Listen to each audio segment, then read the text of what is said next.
This is the OnePlus 10 Pro, and it is perhaps one of the most fascinating phones I've reviewed in a long time. Now, that's not necessarily because of the phone itself, which we'll cover in depth throughout this video, but mainly because of what's happened with OnePlus over the past few years and where they sit as a company right now. You know, they used to make phones that were aimed at enthusiasts and that somehow managed to bring top-end specs down to fairly affordable devices. But as we all know, over the years, the prices of their phones have increased to flagship territory. Their portfolio of phones has gotten super convoluted. And then last year, we had the announcement that OnePlus was officially merging with Oppo. And when that happened, it felt as though the OnePlus that we all once knew and loved was fading faster than it had arrived. But as easy as it is to latch onto those headlines and wave our fists at OnePlus, the real answers only come when you actually use a OnePlus device. And so, given that the 10 Pro is OnePlus's first flagship device released since the merge, I think it poses some interesting questions and answers. Let's chat about it. As always, we'll start with design. And if there are any doubts about OnePlus at all, the design and build quality of their phones is definitely not something to be concerned about, because at least with the 10 Pro, by golly, is this thing beautiful.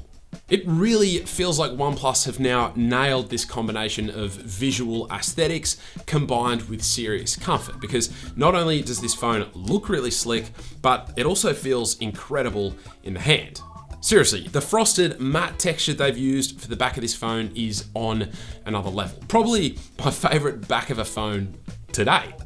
We also now have this Samsung-esque super glossy camera unit on the back that flows onto the side of the phone, and I don't mind it at all. I think it definitely has enough visual difference from Samsung's version of this design, and I kind of dig the look.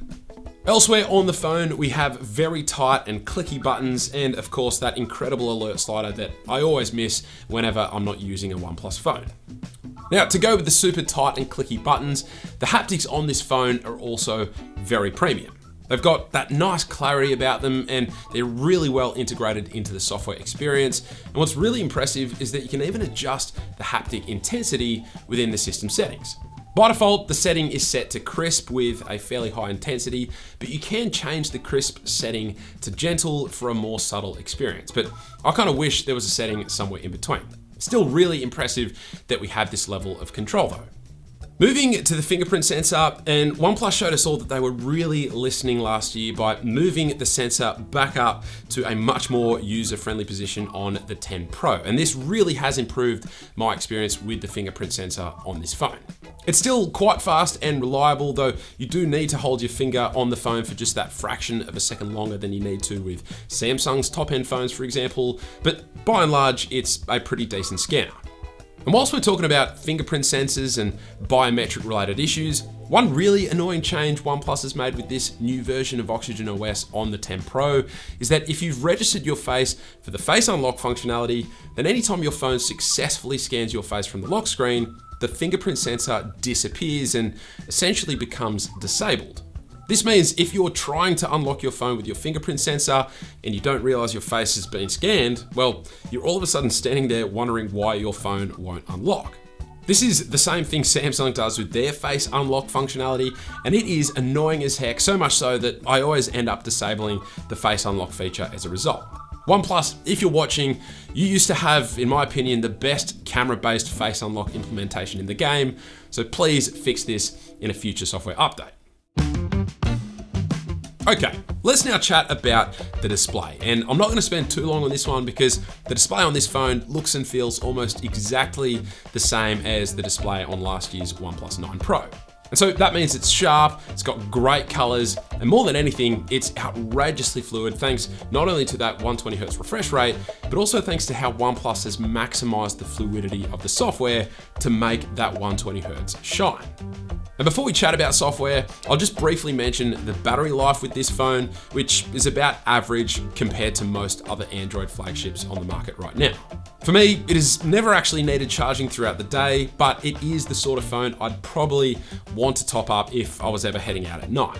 For example, there have been some days where it's been sitting precariously low at like 3% battery left when I'm plugging it in at the end of the day at around 10:15 p.m. So I can absolutely see this being the sort of phone that would die on a regular basis before the end of the day if it's been used really heavily throughout. And so then we come to the software. And when it comes to this supposed decline of OnePlus over the past few years, I think most people would probably point to the software as being evidence of that. For context, the phone ships with Oxygen OS 12.1 based on Android 12, but this is really the first time a OnePlus phone has shipped with the merged Color OS and Oxygen OS software that OnePlus has been alluding to for some time. Now, let's start with the good news, which is this is the most fluid and buttery version of Oxygen OS I've ever used. OnePlus has taken all of the great stuff we saw on the Android 12 update on Pixel phones, namely all of those beautiful animations throughout the entire OS, and have elevated them even further, resulting in an outrageously smooth software experience. For example, in the middle of using and reviewing this phone, I switched over to the Galaxy S22 Ultra for quite an extended period of time, but after returning back to using this phone, I really must emphasize how fluid this software experience felt in comparison to the software on the S22 Ultra.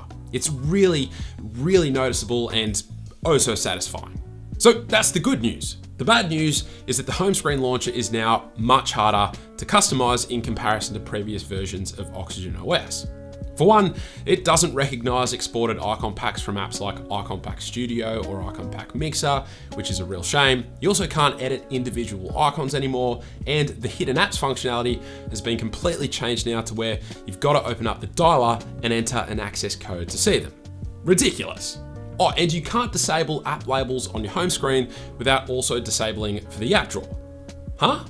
So even though on the surface it may appear to have all the same sort of customization options we had on previous versions of Oxygen OS, in reality, they're all very much inferior versions. So much so that I actually decided to root my OnePlus 10 Pro and replace the stock launcher with Launcher 12, which works an absolute treat.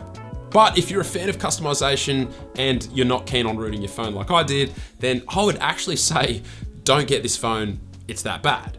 So look, that was a pretty big disappointment to see, but at the very least, like Pixel phones, it wasn't outrageously hard to root the phone, which kind of redeems things just that little bit. But one really big issue I've had with the software, almost deal-breaking level, is in relation to notifications, in that for some unknown reason, they will always disappear from the lock screen as soon as you unlock your phone. So let's say you have a reminder to do some sort of important task in the next half hour that's sitting on your lock screen, but then you get a message that you absolutely need to respond to. If you then unlock your phone to respond to that message and then lock the phone again, the reminder notification is nowhere to be seen. You'll still be able to see the icon on the always on display, and it'll show right on up in the status bar as soon as you unlock the phone, but for some mind-boggling reason, it'll be completely hidden on the lock screen. And I've searched the internet high and low, I've dug deep into the system settings, trying every different combination of notification setting and lock screen setting I could find, but nothing was able to fix the issue. The funny thing is, I also had the same issue with the Xiaomi 12, and so part of me thinks this might be a bug related to some software skins running Android 12, but it's really, really annoying. So OnePlus, if you're watching this, please fix it as soon as possible. Now, aside from the notification issue and the issues I mentioned regarding home screen customization, pretty much every other aspect of this phone's software is very much the same or better compared to previous iterations of Oxygen OS. I kind of wish they would improve their always on display implementation and match what Google and Samsung have been doing for years with their always on displays. But aside from that, it really seems to me like all OnePlus needs to do to really restore this software back to being one of the best versions of Android once again is obviously fix the notification issue and then bring back the old OnePlus launcher. That would pretty much be it, and it doesn't seem like it would be too hard to do. Now, last of all, we need to chat about these cameras. And on paper, we have pretty much the exact same set of cameras that we had on the OnePlus 9 Pro. And even though we've still got the Hasselblad branding on the back, as far as I'm concerned, the cameras are largely underwhelming. Like, don't get me wrong, they can take a really nice image in the right conditions, but if you're taking images or videos in even the slightest of tricky conditions, like indoors or in low light, then things can get pretty average pretty quickly. And whilst it is nice to have the 3.3 times telephoto lens, I really do struggle to capture a decent image or video with it unless the conditions are super bright and sunny. I don't hate the cameras on this phone, it's just coming from the Galaxy S22 Ultra or even the regular Pixel 6 before that, as I said, I just find myself being underwhelmed with the results I get. So unfortunately, after years of really trying everything with their cameras, for me, there's still a lot of room for improvement. Now, I know that my last 2 points regarding cameras and software seem to skew things towards the negative, but in reality, I've largely enjoyed my experience using this phone. And I think that mainly comes down to how impressive the build quality and design is, but also how damn fluid the software experience is. The issue is, at this price point, the competition is just so dang stiff. This phone is actually now more expensive than the Pixel 6 Pro and the regular Galaxy S22. And in all honesty, that makes this phone a pretty tough sell. It's got some fantastic elements that make it a true joy to use, but then also enough concerns to suggest being slightly cautious before purchasing. If you've been considering buying this phone for yourself, hopefully there's enough in this review to give you the confidence to make the decision one way or another. But as for the ultimate question of whether OnePlus has lost its way, well, at least in regards to the OnePlus 10 Pro, I actually don't think they have just yet. OnePlus did recently announce that they're going to revert back to a non-merged version of Oxygen OS when Android 13 launches later this year. And even the fact that the launch price of this phone was lower than that of the 9 Pro last year gives me enough confidence to suggest that they haven't fully lost their way just yet.